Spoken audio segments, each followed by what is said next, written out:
Guys, na-try ko yung yung flanger. Flanger ito. Baligtad lang kasi sa front cam, pero flanger 'yan.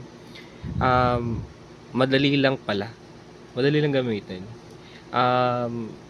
Kung may recording app sa mo, especially yung may video, kasi sa iba sa atin, di ba, nagvi-video lang tapos nagre-record na.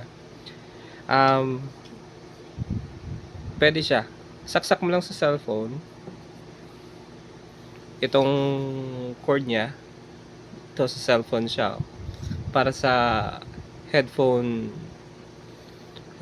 headset jack, headphone jack, parang ganun. Tapos ito naman, may mga slots dito sa baba, sa ilalim. Mababasa ka naman guitar in. Okay, guitar in. So ito yung cord, ito malaki na to. Cord connected sa gitara ko. Yung gitara ko may sariling ewan ko tawag dito, pick up ba yan? Yan, oo. Nasa loob siya.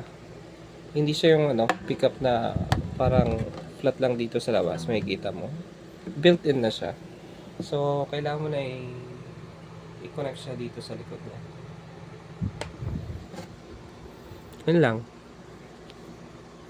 Tapos, gamit yung recording app ko sa sa cellphone, nakakapag-record na ako. Madali lang.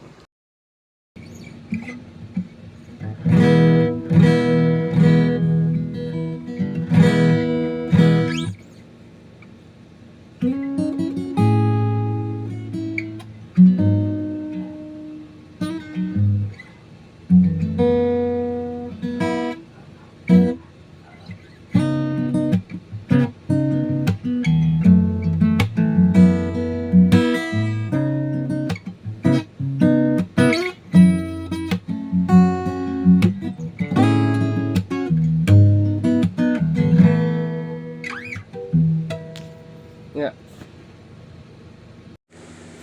Yung maganda pala sa kanya, kasi pag nakasaksak na yung flanger, yung sound sa labas, flanger, hindi naririnig.